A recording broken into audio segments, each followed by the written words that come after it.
오늘 우리에게 주시는 하나님의 말씀은 창세기 2장 18절에서 25절 말씀입니다. 여호와 하나님이 이르시되 사람이 혼자 사는 것이 좋지 아니하니 내가 그를 위하여 돕는 배필을 지으리라 하시니라. 여호와 하나님이 흙으로 각종 들짐승과 공중의 각종 새를 지으시고 아담이 무엇이라고 부르나 보시려고 그것들을 그에게로 이끌어 가시니 아담이 각 생물을 부르는 것이 곧 그 이름이 되었더라. 아담이 모든 가축과 공중의 새와 들의 모든 짐승에게 이름을 주니라.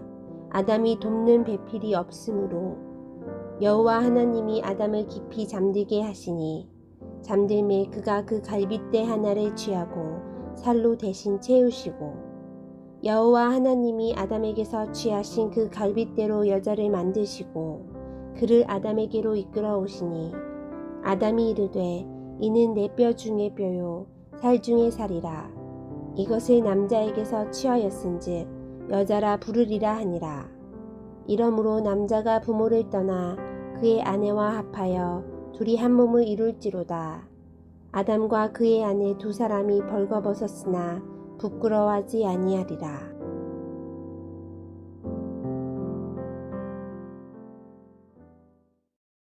오늘 본문의 첫 절인 창세기 2장 18절을 보겠습니다.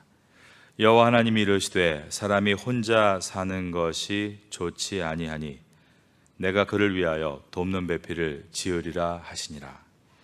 하나님은 지금까지 각종 피조물을 창조하시며 보시기에 좋았더라라고 하셨습니다.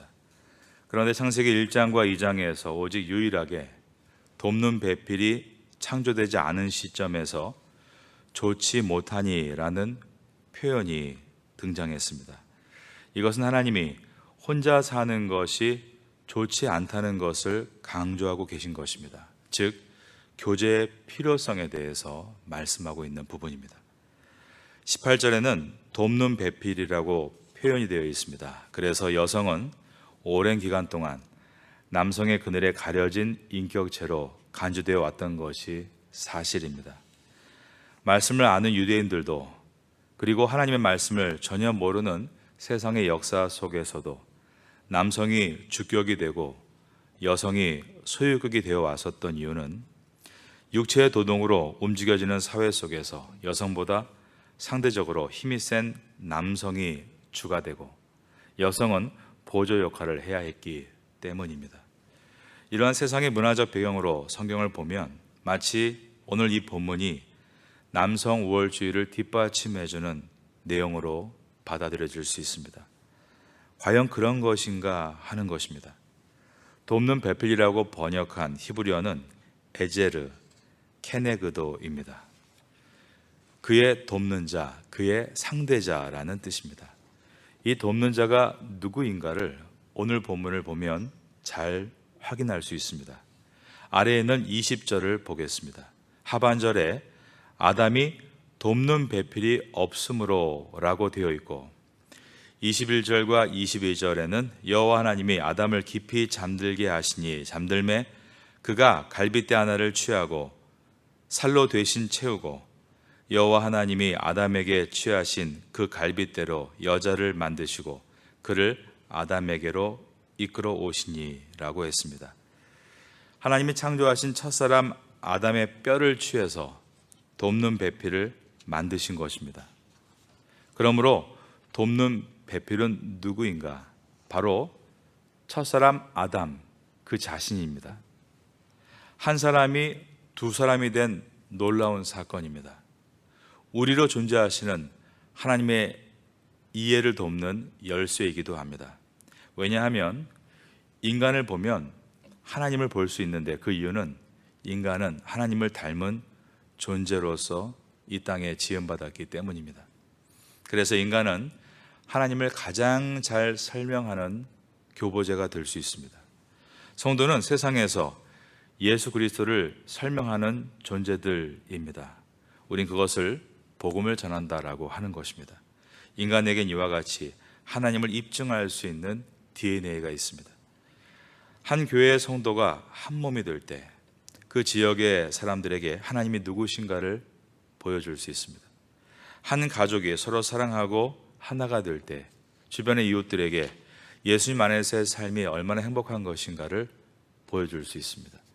부부가 서로 이해하고 어려운 고난이 와도 인내하고 서로 격려하며 사랑할 때 자녀들은 작은 천국을 가정에서 경험할 수 있습니다.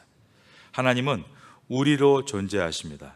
성부 하나님과 성자 예수님과 그리고 성령 하나님께서 한 분으로 존재하십니다. 우리는 이것을 트리니티, 삼위일체라고 부릅니다. Three persons in one Godhead, 한 하나님 속에 세 분의 인격이시다라는 뜻입니다. 이것을 모양으로 상상하는 것은 불가능합니다.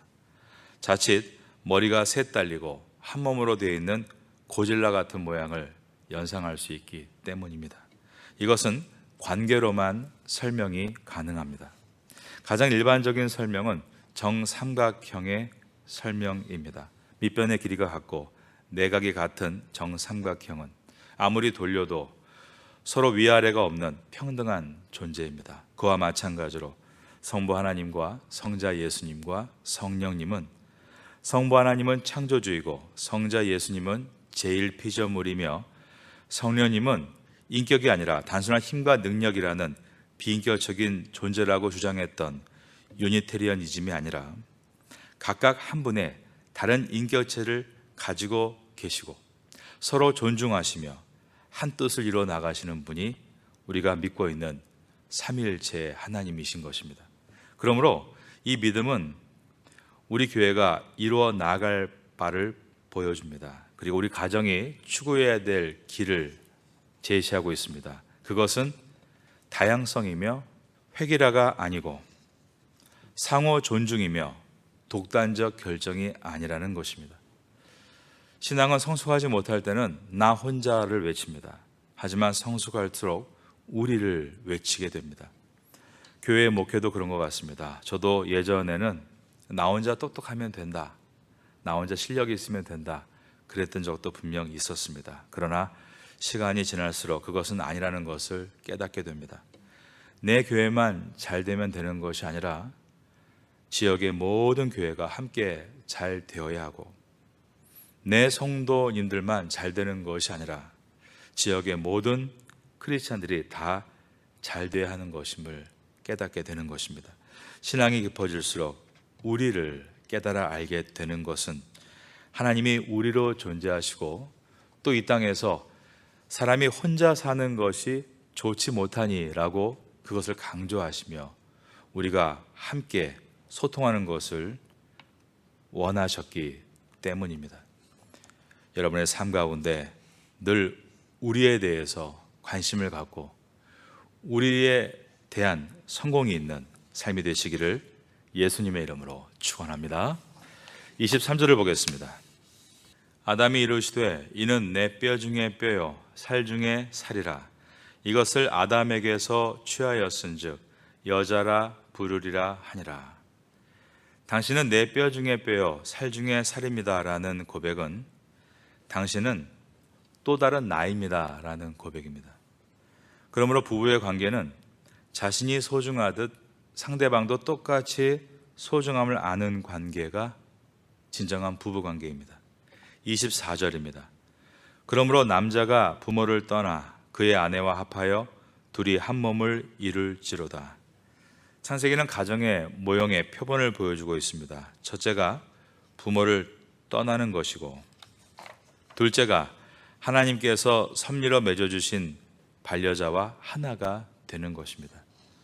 이것을 물리적인 측면으로 보면 고대 시대에서 부모를 떠난다, 이것은 삶의 터전을 다 내려놓고 경제적으로 독립해서 새롭게 시작한다는 의미로서 그 당시에는 무척 어렵고 모험적인 일이었습니다.